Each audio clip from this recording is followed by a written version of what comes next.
This is the Lakshman Rekha for the farmers. Very clear instructions being given to the authorities that they will not be able to cross over into the national capital. Delhi turns into a fortress ahead of farmers' protest 2.0. Massive security blanket for Delhi borders. Concrete barricades, barbed wires, nails on the और अब पीछे आवाजें देखिए आंसू कैसे बोले देखिए पंखे चला दिए गए हैं। जल्दी से सागर भागो ये काफी एक्सक्लूसिव तस्वीरें हो जाती है। जरा मेरे पीछे की तरफ देखिए, कितनी सुहानी सीनरी है। ऐसे देख के लगेगा कि काश जहां ये निपुण भाई बैठे हैं हम भी वहीं बैठे हैं। लेकिन इसको थोड़ा सा बदलना शुरू करते हैं। पहले लगाते हैं 10-12 लेयर्स ऑफ बैरिकेडिंग, फिर लगाते हैं बार्ब्ड वायर्स यानी कटीली तारें जो किसी खतरे को रोकने के लिए लगाई जाती हैं। फिर एक तरफ खड़ी करते हैं कुछ टीयर गैस के व्हीकल्स और दूसरी तरफ खड़ी करते हैं कुछ दूसरे आर्मर्ड व्हीकल्स या पुलिस के व्हीकल्स। आप इस वीडियो को आराम से देखिए क्योंकि थोड़ी देर बाद इंटरनेट में शटडाउन भी होने वाला है और सेक्शन 144 भी लगने वाला है। अब आधे में आप देख सकते हैं कि पहले कितना सुहावना मौसम था और दूसरी तरफ देख सकते हैं कि अब क्या हालत हो गई है। ऐसा लगेगा कि मैं किसी वॉर यानी जंग की तैयारी कर रहा हूं, लेकिन सच्चाई ये है कि मैं सिर्फ किसान आंदोलन 2.0 की तैयारी कर रहा हूं। ये बात है सरकारों की, दिल्ली सरकार की, केंद्र सरकार की, जिन्होंने पूरी तरह दिल्ली को एक बैरिकेड, एक छावनी, एक फौज के एक जंग के किले में बदल दिया है। लेकिन ऐसा क्यों करना पड़ रहा है, इस वीडियो में उन सारे तथ्यों के बारे में जानेंगे। देखिए, एक संवेदनशील टॉपिक है क्योंकि यहाँ पे बात है हमारे अन्नदाता की, या फिर इस सब के पीछे सिर्फ 2024 के जनरल इलेक्शंस और पॉलिटिकल एजेंडा है, क्योंकि ये प्रोटेस्ट तो कुछ समय पहले भी हो सकता था। तो ना ही तो ये सर्दियों में हुआ, ना ये पिछले साल हुआ, तो ये इलेक्शन से बिल्कुल 1 या 2 या 3 महीने पहले क्यों हो रहा है। इनमें से कुछ जुड़े पहलुओं को तो हम जान लेंगे, लेकिन ये टॉपिक इतना गहन और संवेदनशील है कि इसको हम पूरी तरह से एक वीडियो में डिकोड नहीं कर पाएंगे। और ये थोड़ा डेवलपमेंटल भी है क्योंकि अभी तो किसानों ने प्रोटेस्ट करना शुरू किया है। आगे आने वाले समय में क्या होगा ये हमें नहीं पता।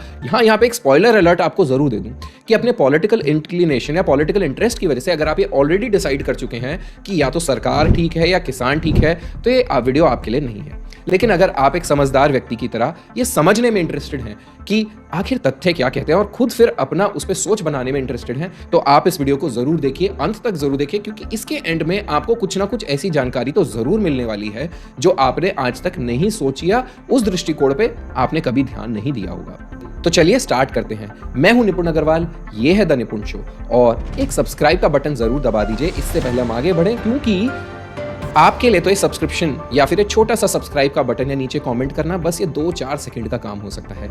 लेकिन जितनी मेहनत, रिसर्च हम आपके लिए ये निष्पक्ष पहलुओं को लाने में लगाते हैं, उसके पीछे काफी हफ्ते लग जाते हैं, दिन रात का समय लगता है। तो आपका छोटा सा योगदान यानी कॉन्ट्रीब्यूशन हमारे लिए बहुत बहुत मोटिवेशन का काम करता है। So welcome again, let's start. इस समय पे ये भी जानना बहुत जरूरी है कि एमएसपी सिर्फ एक मांग है, असल में मांगे तो बहुत सारी हैं, और क्यों है इनको भी जानेंगे। एक बार सारी मांगों को विस्तार पूर्वक समझ लेते हैं। किसानों की पहली मांग तो ये है कि एमएसपी यानी मिनिमम सपोर्ट प्राइस को कानून बनाया जाए, इसको कानून के अंडर लिया जाए ताकि कभी भी इसका बदलाव इच्छानुसार ना किया जा सके। किसानों का ये भी कहना है कि एमएसपी को स्वामीनाथन रिपोर्ट के मुताबिक तय किया जाना चाहिए, जिसमें यह सजेस्ट किया गया था 2006 में कि एमएसपी 4 गुना होनी चाहिए। किसान ये भी चाहते हैं कि मजदूरों और किसानों का कर्ज माफ हो। अगर किसान का कोई जमीन अधिग्रहण होनी यानी एक्वायर होनी है किसी भी डेवलपमेंटल प्रोजेक्ट के लिए, तो उस पर लिखित सहमति किसान की होनी चाहिए। दूसरी चीज, जो उसका मुआवजा मिलता है वो करंट मुआवजे से 4 गुना ज्यादा होना चाहिए।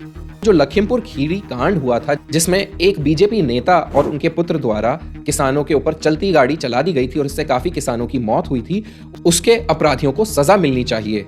किसान ये भी चाहते हैं कि किसानों और मजदूरों की पेंशन को तय किया जाए। किसान आंदोलन 1.0 यानी 2020 में होने वाले किसान आंदोलन में जो किसान मरे थे उनको मुआवजा दिया जाए और उनके परिवार के एक सदस्य को नौकरी भी दी जाए। और एक बहुत जरूरी चीज और, डुप्लीकेट यानी नकली बीज, फर्टिलाइजर्स, मेन्योर बनाने वाली कंपनीज पे कड़ी और सख्त कार्रवाई की जाए, जो फिलहाल नहीं होती। बीजों की क्वालिटी को बेहतर किया जाए। ऐसा हमने शुरुआत में कहा था, अगर आपकी सोच ऑलरेडी या तो लेफ्ट विंग या राइट विंग यानी या सरकार या फिर फार्मर्स से मिलती जुलती है, तो आप इसमें ऑलरेडी आपको सब या तो पॉजिटिव या सब कुछ नेगेटिव दिखने लगेगा। आप या तो ये सोचेंगे कि यार ये सब तो ठीक लग रही है, आपको लगेगा कि यार ये किसान तो ऐसे बैठे बिठाए सब कुछ मांग रहे हैं। इसलिए बहुत जरूरी है समझना कि स्वामीनाथन रिपोर्ट क्या थी, स्वामीनाथन कौन थे, और वो रिपोर्ट आज के समय बहुत महत्वपूर्ण क्यों है। क्योंकि इस रिपोर्ट में ये कहा गया था कि इस रिपोर्ट में सजेस्टेड चीजों को अगर मान लिया जाए तो किसानों की जिंदगी बदल जाएगी। आने वाले समय में वो भी थोड़ा बहुत आज से समय से ज्यादा पैसा कमा सकते हैं। Renowned Indian agriculturalist Dr.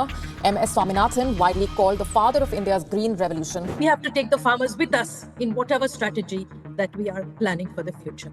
इसमें प्रमुख रूप से एमएसपी की मांग है और स्वामीनाथन कमीशन को लागू करने का डिमांड शामिल है। जिनकी कमीशन की रिपोर्ट को लागू करने की मांग की जा रही है, उनका पूरा नाम डॉक्टर मोनकोबु सामसिवन स्वामीनाथन है। स्वामीनाथन को भारत में हरित क्रांति का जनक माना जाता है। कांग्रेस ने किसानों के साथ क्या किया? किसानों की बरसों पुरानी मांग थी कि स्वामीनाथन कमेटी की रिपोर्ट को लागू किया जाए, लेकिन जब तक केंद्र में कांग्रेस की सरकार रही वो इसे टालती रही। आपकी सरकार थी तब स्वामीनाथन आयोग की रिपोर्ट आ गई थी, लेकिन आपने लागू नहीं की। क्या अगर आपकी सरकार आ जाती है तो आप स्वामीनाथन आयोग की रिपोर्ट को लागू करेंगे? और जो किसान एमएसपी मांग रहा है, क्या वो आप एमएसपी देंगे? देखिए, ऐसे ये जो चीजें होती हैं, ये ऐसे कैजुअली नहीं कहा जा सकता है। एमएस स्वामीनाथन कौन थे और स्वामीनाथन रिपोर्ट कमीशन क्यों बहुत ज्यादा इंपॉर्टेंट है? इस पूरे पहलू के पीछे स्वामीनाथन रिपोर्ट का बहुत बड़ा हाथ है। पॉजिटिव हाथ में बोलूंगा, लेकिन समझ लेते हैं। एमएस स्वामीनाथन भारत रत्न से सम्मानित एक ऐसे दिग्गज साइंटिस्ट हैं, फर्स्ट ऑफ ऑल, जिन्होंने हरित क्रांति यानी ग्रीन रेवोल्यूशन को भारत में लाने में बहुत मदद की थी। पिछले काफी दशकों में उन्होंने इतने सारे एग्रीकल्चर रिफॉर्म्स लाए ताकि कृषि यानी एग्रीकल्चरल सेक्टर में और फार्मर्स की लाइफ और बेहतर हो सके, उनकी जिंदगियां बेहतर हो सके और भारत सही मायनों में आत्मनिर्भर बन सके और भारत को बाहर से इंपोर्ट करने की जरूरत कम पड़े। स्वामीनाथन की कोशिशों से ही भारत भुखमरी से बाहर निकल पाया और पिछले कुछ दशकों में जो भारत का इंपोर्ट होता था फूड प्रोडक्शन का, वो काफी कम हुआ। इनफैक्ट कुछ केसेस में भारत ने एक्सपोर्ट भी चालू किए हैं। 2006 की इसी रिपोर्ट में उन्होंने बात की थी कि एमएसपी को राइज करना चाहिए, लेकिन इस रिपोर्ट में करी गई बहुत सारी सिफारिशों को कोई भी सरकार ठीक से इंप्लीमेंट नहीं कर पाई है और यही वजह है कि इस आयोग की रिपोर्ट को पूरी तरह इंप्लीमेंट करने की, लागू करने की मांगे बार बार उठती रही हैं। कहा तो यह भी जाता है कि अगर इस रिपोर्ट में कही गई बातों को इंप्लीमेंट कर दिया जाए तो किसानों की तकदीर ही बदल जाएगी और भारत की ओवरऑल छवि बहुत बेहतर होगी।